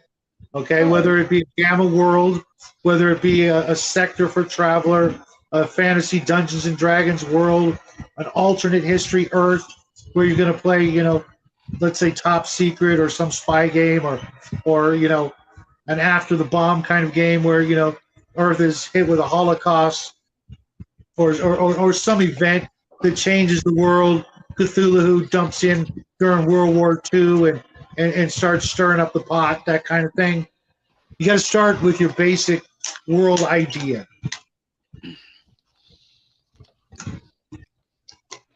All right. Have both of you started with your basic idea? My idea has existed for 5 years. So yeah. Excellent. Sometimes that's the way to go, is to travel back in time. No, and tell yourself, no, I'm kidding. Is to have something you've been thinking about for a while and finally decide to put it to paper. And that goes into the next tool. Obviously, you need paper, but there's a whole lot of different kinds of paper you could use. Okay, a lot of people are going to go with basic graph paper, the most widely used form of paper gamers have been using since Gary Gygax first penned his first pages. Here I've just started out the preliminaries. Hold that, so it's the preliminary sketches of a gamma world. As you notice, I'm done. This sheet is done. You can raise it a little so they can see the bottom. There's the bottom. Yeah, there's a little bit there. That's it. The starting point is smack dab in the center, right here. That is where the player party will start in my Gamma World game. I'm not going to give away too much, but I am currently recruiting players for the Gamma World game that I'm going to run. Probably be second edition. There's things about the first and second are basically the same game. Third edition, the He game. made a review on it. He didn't like it. Yeah, the game mechanics for third edition just don't lend themselves past it. If I started a second edition game or a first edition game, I could easily translate it to fourth or fifth or seventh edition, whatever the V20 system was, etc. down the road, because it integrates with other games easier. Maybe someone out there could, teach me how to run third edition better and whatever. But for the most part, it's the closest to Dungeons and Dragons in most of its forms and most of its rules, etc. So you start with your game, your game world concept. You start with paper. Now, I brought a graph paper because you'll be using it for a lot of things. But as Connell knows, maybe he can show from the pictures I took earlier. Can you post the really large picture, the large map? Yep, on that now, Hoss. Nope, not that one. I'll come back. Yeah, there it is. Hold on. Let me do I'll come back. something. There is something that is noticeably missing. Hold on. First picture. That's the only picture you sent me there, Hoss. Really? Okay. I'll send it.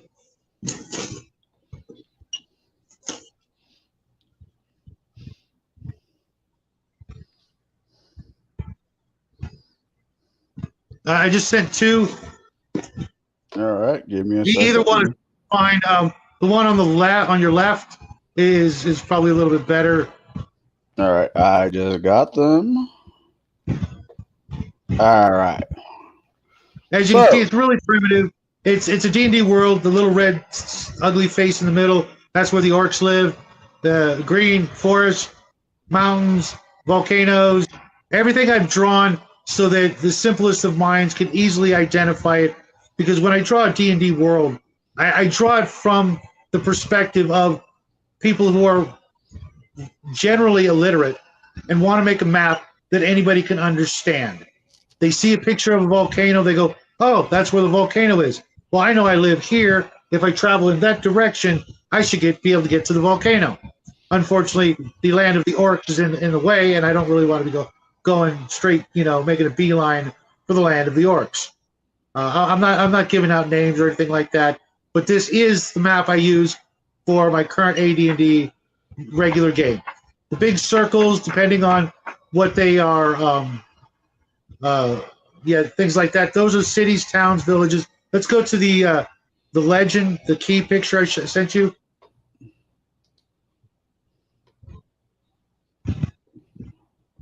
Sorry, my computer is forgetting it wants to do. I'm on.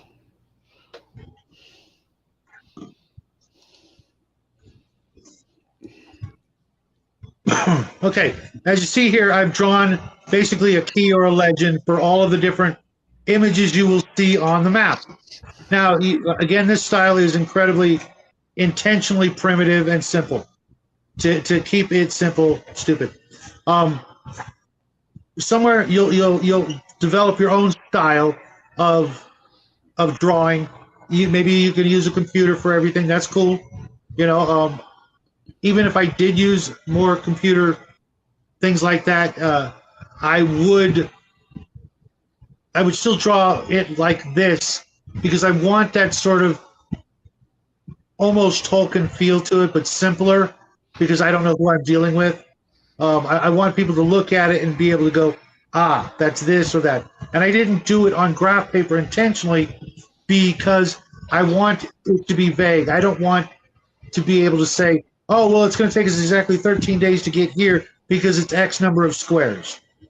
The entire land of my planet is not perfectly flat and predictable. It might take you a week to get here one time, but then the next time you make the same journey, It could take 2. Things happen.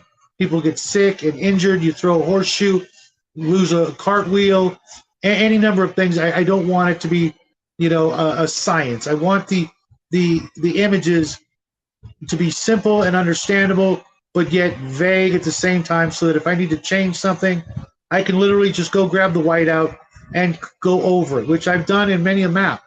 Again, if I had graph paper, I wouldn't be able to do that because I would be obscuring the graph lines, which, for certain reasons in certain games, I don't want that there. I don't want you to be able to measure it out. You really don't know in a fantasy situation.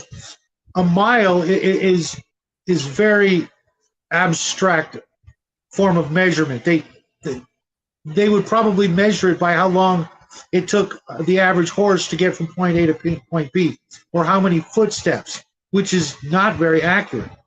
Who did you get to measure this? How long were their strides?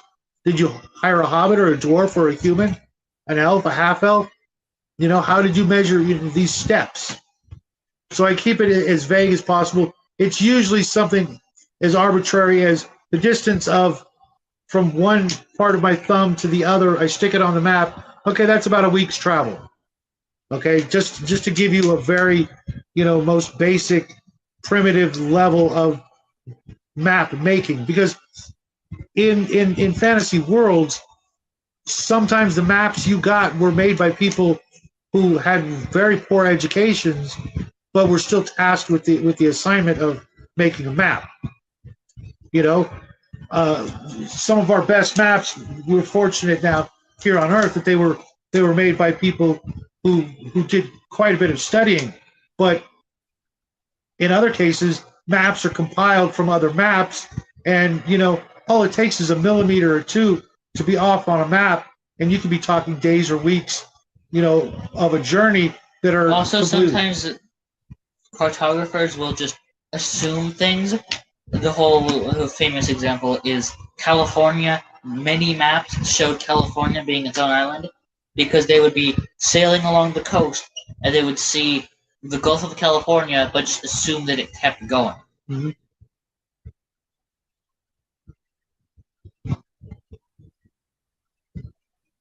I think you're muted there.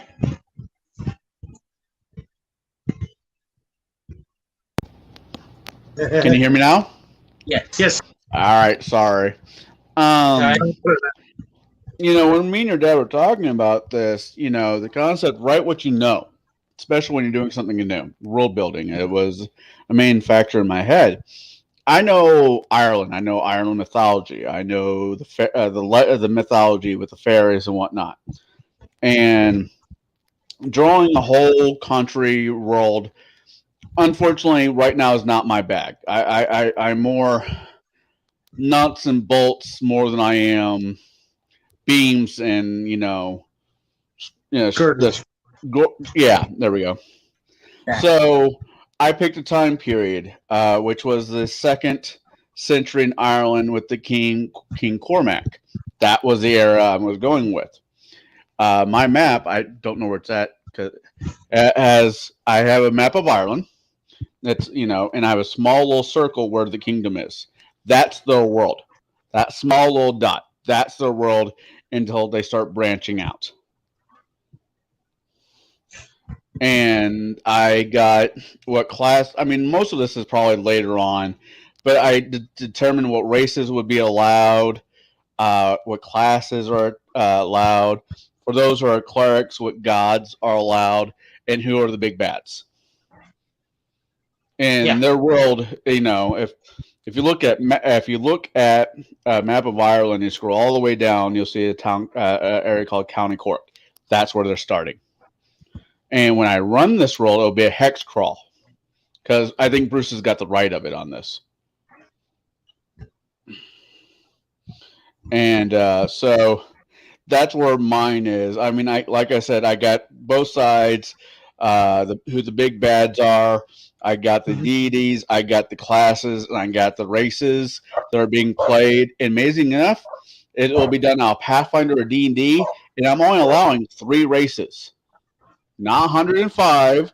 This is not Pokemon. I'm only allowing 3. be playable.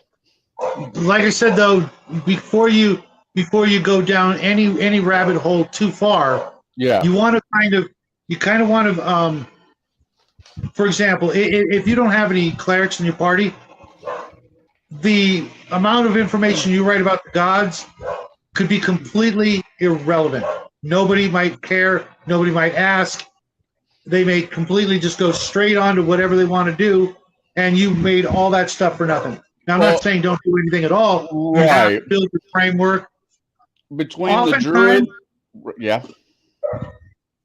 To give you an example, most of my worlds, when there are gods present, I write the name, I write their sphere of influence, and that's about it. Everything else is up here. As soon as I see that name and that thing, I know what they are the god of. And what does that mean? That means they are pretty much all powerful in that area of influence. I'm kind of cheating. Not cheating, but kind of cheating. Because you're eating on camera? What? I said because you're eating on camera and I'm starving. Oh, I don't care about that. I've seen you eat on camera. And this is the first thing I have to eat today. I'll at least mute the damn camera. Well, shit happens. No, you don't. Yeah, I totally do. Really? Absolutely. All right. This is from second edition, I think. D&D, yeah. Down here, if you see, I'm moving my hand as if you can see, Celtic gods, and the gods I'm going to use with their symbols, their suggested domains, and their alignments. As a role builder, I can change my mind. I could make whoever, whatever I want. I'm probably not, because mythology-wise, this one is actually fairly accurate. For example, Morgana, she was fucking evil. There's no way around that. And her sphere of influence was war. Let's say Lugh, the god of art, travels, and communion. Well, he was. There's an argument to say that he was lawful good. Depends on who you listen to. But I would change his. Only thing I'd probably change on him would be his alignment, because he is. If you look in Celtic mythology, he is the god of knowledge and life, and his main weapon was a spear. So, but this is using outside information I have. Not outside information. This is using information I hold, I know, and tweaking it to make it best suit my world. And this is, if I have everything written down between the castle, the players, the classes, not the players as in the physical players, but the players on who's doing what, who's in control, who's doing what, the main players. I may be looking at a 4 or 5 page thing out the bat. That's all I need to get this game going. Yeah. Then if I do as a hex crawl, knowing Ireland the way I do, I can say, okay, they run into, since they're going to be dealing with Fae, they run into goblins, hobgoblins, orcs, all the things from the evil side of the Fae. Yeah. Elves. Elves can come both sides. Elves on both sides of the Fae. Maybe they're the summer court, maybe they're with the winter court. Maybe they're wild Fae. This is all up to me, because I will have control over this world. And it's not a huge star system. It's not huge planets that I have to worry about. It is on paper. If you look at Ireland, it's not that big of a country. It's really not. Yeah. And I mean, some of them might make it seem bigger than it is, but even then, it's not very big. Right, which means you're also going to be very limited on the literal number of these creatures significantly. If you literally had 200 goblins in the entire country, that could be considered massive. They would be coming from the other side. They would be portaling in from the spirit realm, the never, the Fae realm, whatever. They would be coming in through a portal. They're not a part of our world. It is their queen trying to take over our world would be the main juncture, the main MacGuffin of this story. Then, after I'm done running that one, well, we really like this world. Well, Great Britain's right next door, and they got their own stuff. Then, if you go over there, then you got France, Spain, Italy, and so forth and so on that I can build this game on. It could be our world just told a different way, but using all the mechanics of the stories that we grew up on, just with a side twist. And I think those are the kind of games I enjoy. And maybe I could get maybe one or two other people to sit down, but it'd be fun to run. Yeah. Well, you definitely, like Violence was saying earlier, you absolutely have to have the right players. That is one of the most important ingredients. I've had players who have come into a game with no other purpose than to try to ruin the actual playing of the game. They don't want anybody playing this game. They want everybody to play another game. So they will join a game only to crap all over it and get everybody to, oh, okay, fine, we'll play that other game now because this game sucked. Not realizing, or realizing that it was the one individual, derailing the game intentionally and still going on to play the game that they wanted people to play. Be like, Right. You know what? You did everything you could to ruin this experience. Well, what do you think I'm going to do in that experience? Oh, yeah. I'm either not gonna participate, or I'm gonna try and derail it and get you back.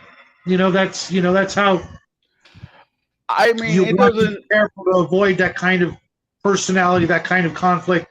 All of those character flaws that can crop up in players and games.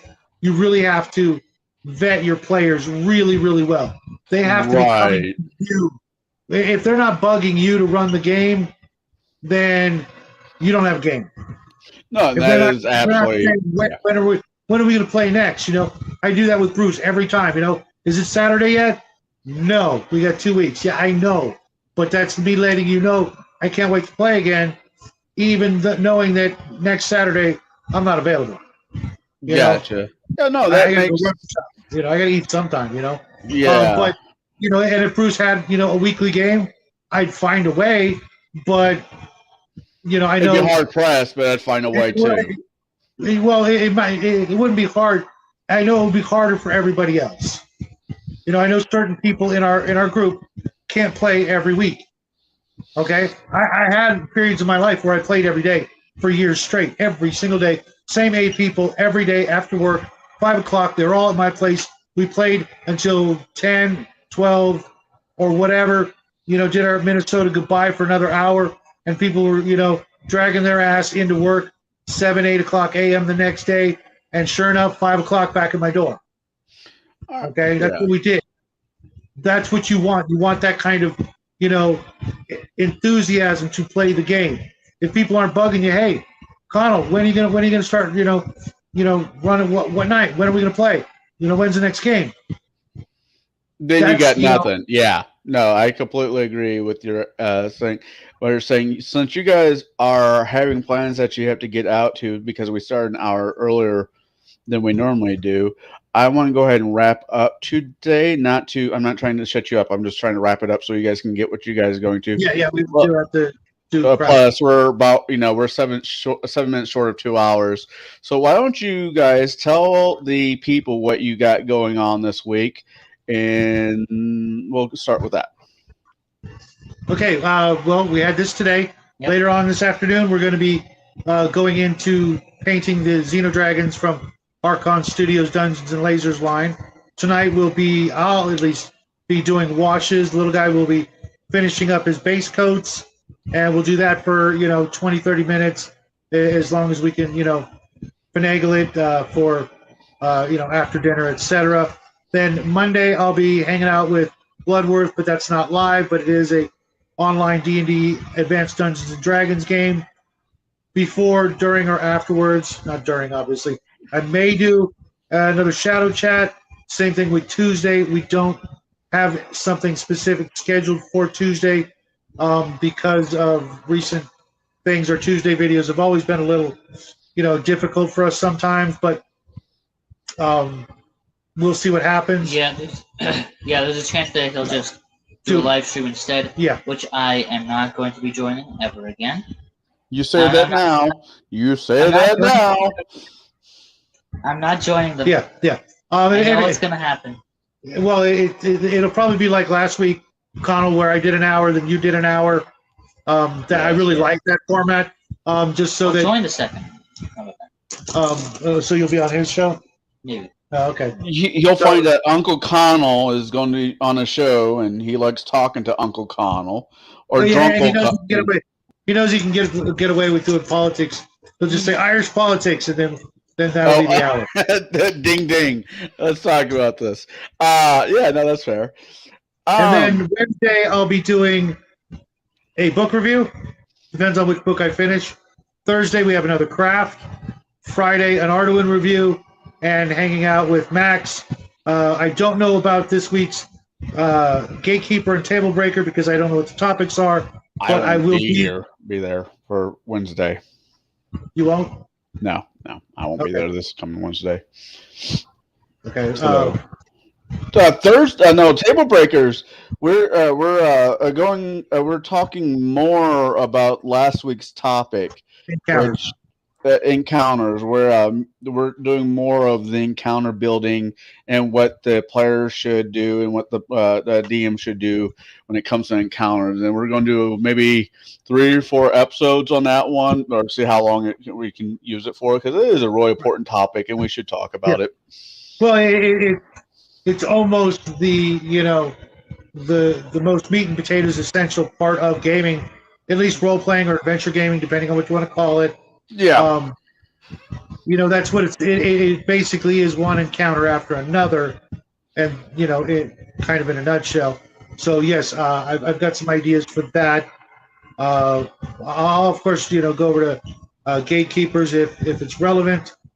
But that's it for us. Our weeks are very repetitive. We do the same sort of things, same type of video every day during the week. I do want to, before we go, I don't know if you or other people watching have been watching what's going on with Biggest Geekus and his attempt to topple the monopoly of drive-through RPG. I have already volunteered my services and potentially financial assistance in getting that off the ground.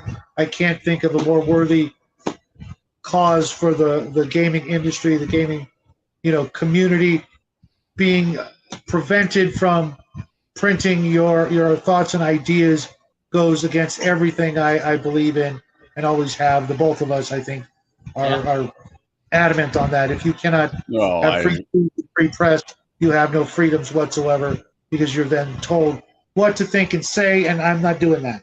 Mind control devices, because we would be, up a certain creek without a flotation device. All right. Okay. Well, I'll do mine really quick. Mine's quite simple. What I got going on this week? This coming Tuesday, if Shadow decides to do a talk with Shadow, I will do a talk with Shadow. Then an hour later, we'll do late night with Shadow, would probably be what I call it. Wednesday, I have a hot date. Thursday, actually, next 2 Wednesdays, I'm busy. Where you going? Hey, where you going? Hot date, where you going? Don't just leave us, just give us the... I will fill in the blanks when the blanks have happened. Let's put it that way. Don't put all your eggs into one basket. Well, you don't have you're going to the movies, going out to dinner. I don't know yet. It's completely up to her. I do know that's this Wednesday. The next Wednesday is my daughter's birthday. And as much as I love you guys on Gatekeepers, I tend to love my daughter just a little bit more. She is turning 12 years old, and I'm taking her to a trampoline park. Happy birthday. Eventually, these two are going to have to meet, just so they can make fun of us. Yeah. I might have to talk to Max about doing singing Maggie happy birthday so I can embarrass her like we've done to some other kid I know. That's this coming week. Then Saturday, me and Bruce will be doing episode 3 of Conversation with Vets about RPG. Then this coming Sunday, I think, will be a part 2 of this, so Jack has time to do his side of the world building. I did do. I did not. It's okay. It's okay. You're not getting a D, just a C minus right now. Let's No, it's neither. It's incomplete. Incomplete. You're right. You're right. You have time to make up for this. But with all that being said, I normally set us off with words of wisdom, but I'm going to do a little bit differently this week. I'm not going to do that because my words of wisdom to Jack is do your homework. My words of wisdom to Shadow is play games you love with people you love. Because, God, that sounds familiar. And with me, if you do something dumb, make sure you can always walk back from it. And with that being said, everybody have a good day. Roll your dice in the dark. Fill out your character sheets in the dark. And always eat your Wheaties because Michael Jordan told you to. And have a great summer, guys. It's beautiful out there when it's not like 4,000 degrees. Enjoy the hell out of your summer because, summer will be over before you know it. And then we'll be back into the grind of things if you're not already in there. Well, like I was saying, everybody have a good day. Talk to you guys next time we see you all. Bye. Oh, wait, that's the wrong button. And broadcast, you dumbass.